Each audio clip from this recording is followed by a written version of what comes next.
Hi. Would you like to announce any starters for games 1 and/or 2? I'll go with game one. Nate Evaldi will start game one. Any particular reason? Did it Well, have anything to do with Jordan? I think you look at Monty's work, you know, it makes sense to give him the added rest. That's all. Nate's had plenty of rest. He's ready to go.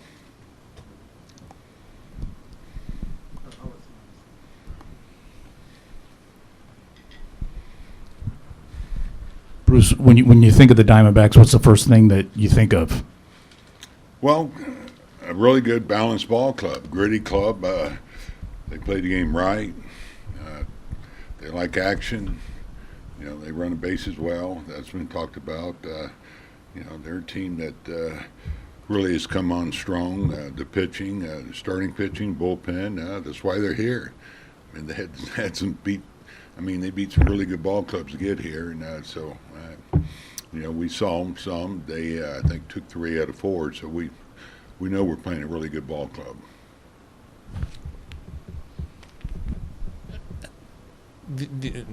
These ballparks both have roofs, both have the same turf. Are there differences in the turf? Were you guys feeling comfortable there in September? Yeah, I think they're very similar. I couldn't tell you the difference. I think you'll have to ask the players if they notice any difference. I know this one's been used probably a little bit more to where it might be a little harder. I don't know, though. So I haven't had any complaints on either turf.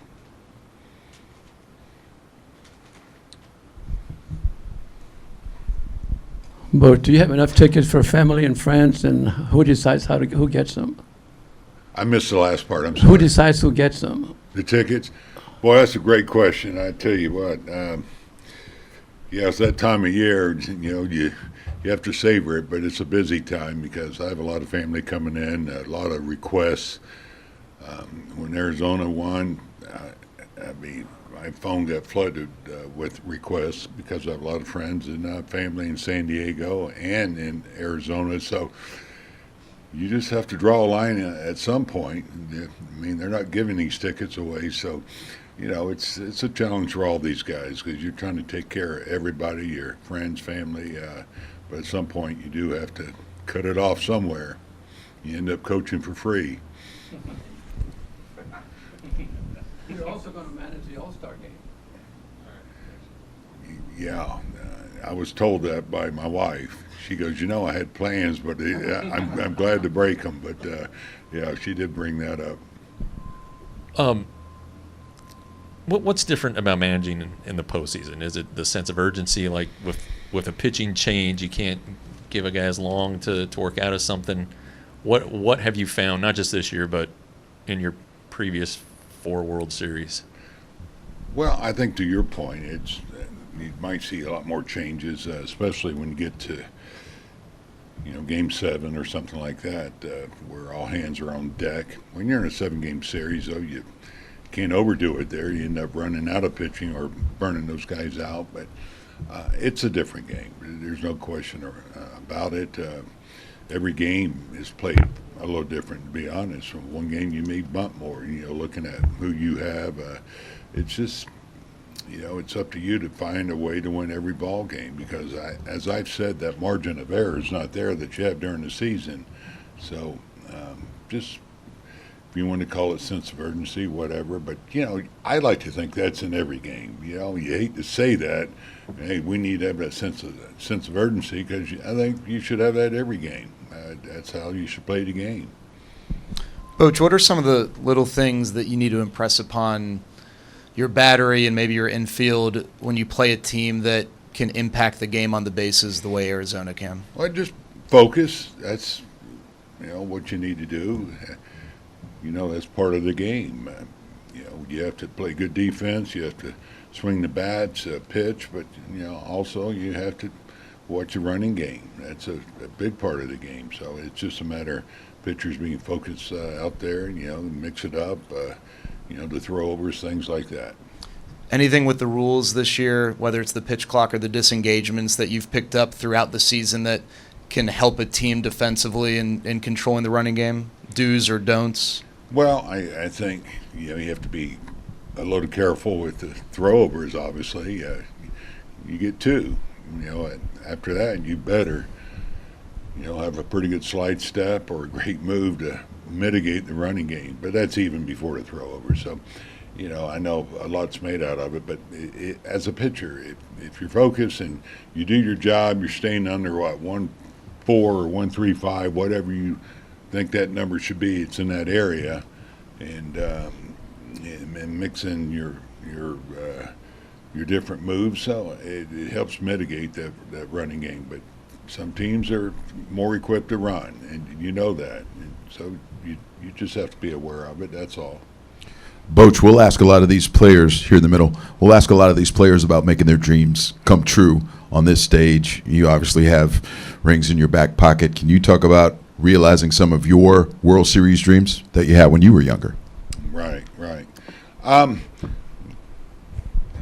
I'll start with this. This is what you dream about. This is what you train for. It's what you sacrifice. It's what you play for. To have the ability to play on the biggest stage in baseball, and you have to savor it, be honored by it. It doesn't happen a lot. It's not easy to get here, so enjoy it. And so that's what I try to take away from it. Probably got better as I got a little older, because it's intense out there, but still you just have to appreciate where you're at, and that's what I try to take in myself.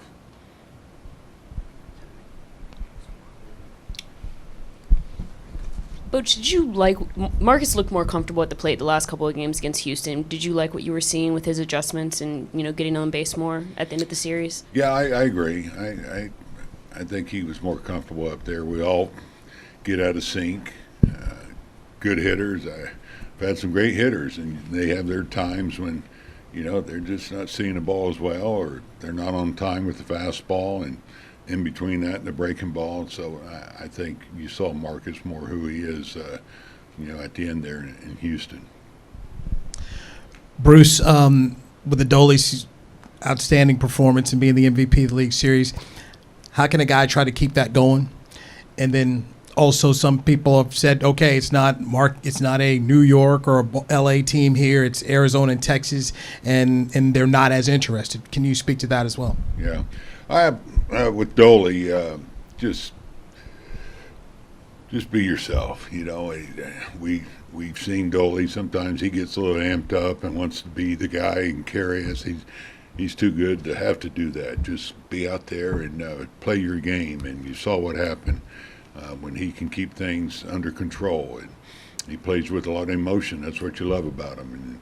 But when he controls those emotions, he's as good as any player in the game, I think. That's how good he is. As far as Arizona, this team, it's been impressive what they've done, how good they played, the teams that they beat. But they play good baseball, heads-up baseball, smart baseball.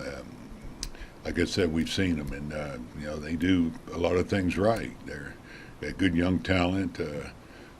They're athletic. Like I said, they'll push it. They'll push, running the bases and doing the little things that needs to be done to win a ball game. As far as, just to add to that, I don't, hey, two best teams are here right now, so that's how I look at it. I don't buy in. It has to be an East Coast team. To me, that has nothing to do with it. You want the teams that are playing the best at this time, and the two best teams, and that's what we have right now. The last time this team's window of contention opened, you had the duty to try and figure out how to beat them. This year, you've got the duty to try and figure out how to take them to the World Championship. How does this team compare to the 2010 Rangers? Well, I didn't manage the 2010 Rangers. I believe you managed against Yeah, them. but, It was a fairly memorable series. Yeah, but those a lot of things I didn't know about the 2010 Rangers as far as inside, but I think back at the 2010 Rangers, how talented they were. I mean, they had power, speed, pitching. It was a great matchup, and so I look at this club as a little similar. To be honest, I mean, you look around the horn, and I look at the 2010 Rangers. I think there's a lot of common themes there with the talent, the power, even some speed. When you get to this point, though, you're probably going to say that about a lot of teams, to be honest. So just one last follow-up on that element.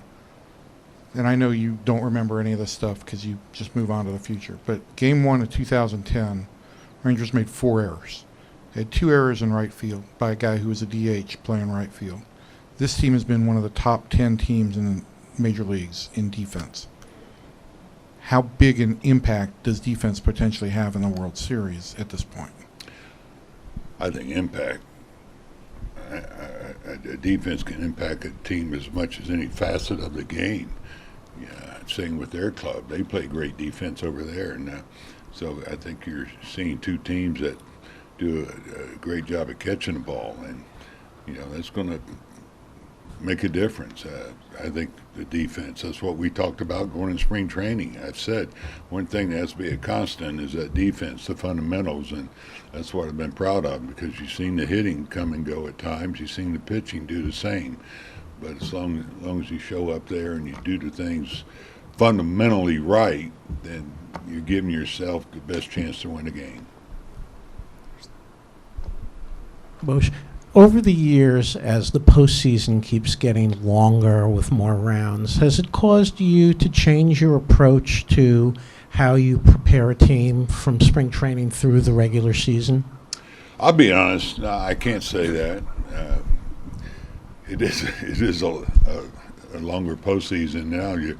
You're the 2 out of 3 to start it. It used to be that 1 game wild card. You're talking about a little pressure. That's a lot of pressure there. But now I can't say you do anything to prepare for a longer postseason. It's you get at this part of the season, the postseason I'm talking about. It's the guys are running on adrenaline. Trust me.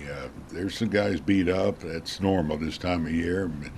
Marcus hasn't missed a game. Lowe's missed 1 game. So trust me, there's some guys nicked up out there. But it's just such an exciting time that they don't even think about it. Players don't think about it, and it's just excitement of being here. We can do 2 more, then let Bochy get to So, Boch, hey, so you've got 3 World Series rings. Do you ever wear them? Where are they? I don't. I don't know if I should say where they are. They're coming out. No. I have them at my house, and occasionally, if it's something related to baseball function, I may wear them, but I don't. They're a little bulky and end up beating them up. But I have them around though, near me at the house. All right, so maybe you don't know. You have a really good postseason record, a lot of success. How much of a role do you have in that, do you think? Or is it all players, all your assistants, or does Bruce Bochy do something to lead to that success? I'll be honest. That's you see numbers and things, but it's up to the players. That's never going to stop in this game. What these guys are doing, they're doing on their own. But I will talk about this coaching staff. What a great job they do working to have them prepared. The relentless effort that they put in, hours they put in. I'm talking about Mike Maddox and Brett Hayes on the pitching side. On the hitting side, Donnie Eckert, Tim Hires. They just do a great job. But so, once the game starts, I have to make decisions. But it doesn't happen without the players and those guys going out there doing their job.